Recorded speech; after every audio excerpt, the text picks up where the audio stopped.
4 policías fueron imputados tras haber sido reconocidos por Eber Lescano como los autores de una violenta golpiza en la alcaidía policial. Se trata del oficial principal Franco Ávila, el cabo Ángel Martocchio, el cabo Lucas Rodríguez y el cabo Santiago Andino, todos imputados en grado de coautoría por los delitos de severidades y vejaciones agravadas. Lescano había sido imputado tras apuñalar a una promotora y un joven en el Club Ciudad. Para el abogado, el hecho revela la veracidad de su defendido sobre lo ocurrido en el violento fin de semana. Eber Lescano reconoció a la policía que le habían pegado aquel domingo. Fue sin dudarlo, así que el fiscal inmediatamente los imputó por vejaciones y ahora los ha citado a indagatoria. ¿Cuántos son los policías que han resultado afectados? Son 4, todos los que integraban la guardia y creo que el jefe de la guardia. Y fueron los que lo sacaron al patio, los que lo arrodillaron, le pegaron, lo quemaron, le pusieron electricidad. Fue el momento que él se desvaneció y después se lo sacaron de encima llevándoselo a la cárcel. ¿Cómo se constataron esas lesiones? Bueno, las lesiones se constataron por el médico forense. Lo que ocurrió fue que en la cárcel cuando llega con tapones de sangre, él inmediatamente no lo recibe directamente de la cárcel, por decirlo de alguna manera más gráfica. Va al hospital, en el hospital contatan las heridas y descubren que bueno, era la típicas heridas de enmascaramiento de abuso policial, porque uno conoce más o menos cómo es la patología estándar de los abusos policiales, que dicen que hubo resistencia a la autoridad y están un poco golpeados, pero esto era típico, que del cuello hacia abajo estaba todo golpeado y del cuello hacia arriba nada, por decirlo de alguna manera, para mostrar cómo eran las clásicas heridas. Y luego se verifica que el médico policial, en lugar de revisarlo al ingreso, lo revisa al final. O sea que trataron de encubrir una situación de violencia que ocurrió dentro de la policía, dentro del patio policial y con testigos. Lescano, dijo Lescano en algún momento por qué era lo que le pedían?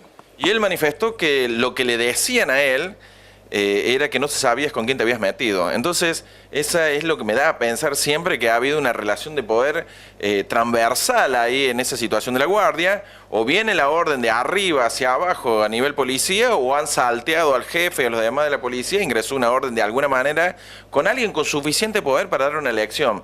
Porque de hecho cuenta mi defendido de que no sabían quién era, los empiezan a llamar y dice quién es Lescano, quién es Lescano, quién es Lescano, o sea que no hay un elemento que los haya hecho enojar a la policía de alguna manera, como una inconducta dentro de la policía. ¿No se resistió a ser detenido? ¿Se presentó solo en defensa? No, él se presentó solo y esto ocurrió a las 48 horas posteriores que estaba detenido. No hay razones para pegarle, no hay contexto para pegarle, no habría por qué pegarle si no hubiese tocado algún interés afectado a alguien en particular. La situación de Lescano se va a resolver casi desde un punto de vista, más allá que una evaluación jurídica, casi la prueba madre es la pericia psiquiátrica. Ahora, cuando usted habla de la veracidad, el fiscal ha señalado que no hay elementos de prueba para pensar de que hubiera un abuso sexual, que fue el argumento que señaló el propio Lescano para actuar en un estado de emoción violenta. Bueno, yo vi al fiscal dar vuelta, así, darse vuelta en base a lo que yo creí que era la dirección que él estaba tomando. Él tiene una situación de una persona agresora de 2 personas.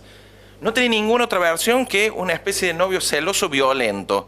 Luego el primer dato lo da mi propio cliente, que dice, no, yo no entré y le pegué porque se me ocurría o era violento, sino que yo me encuentro con una situación de un encuentro sexual.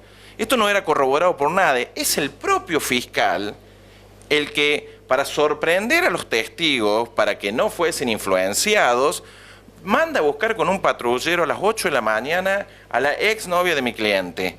Y lo trae. Y es el propio fiscal el que le hace quebrar a la testigo en ese momento, y ella confiesa que lo que había dicho el exnovio tenía razón. Después no se pudo probar, según dice el fiscal. Luego de eso el fiscal lo que hace es, en ese momento manda otro patrullero a buscar a la madre. Y la trae a la madre y la madre termina contando lo que le viene diciendo la hija. Entonces, la dirección del fiscal era que había obtenido una serie de elementos que le daban sustento a lo que supuestamente había ocurrido y mi cliente visto. Luego manda a hacer la pericia psiquiátrica para saber si había amnesia o no había, si había emoción violenta o no, con todos los síntomas.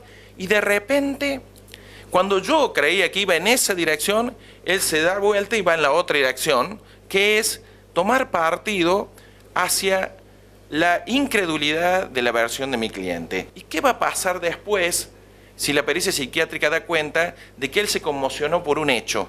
Va a tener que rever la situación, va a tener que darle credibilidad al testimonio de Micaela Argüello, que era la exnovia de mi cliente, y después no sé qué hará respecto a la ¿Por imputación. qué cree que actuó así el fiscal o definió de esta manera?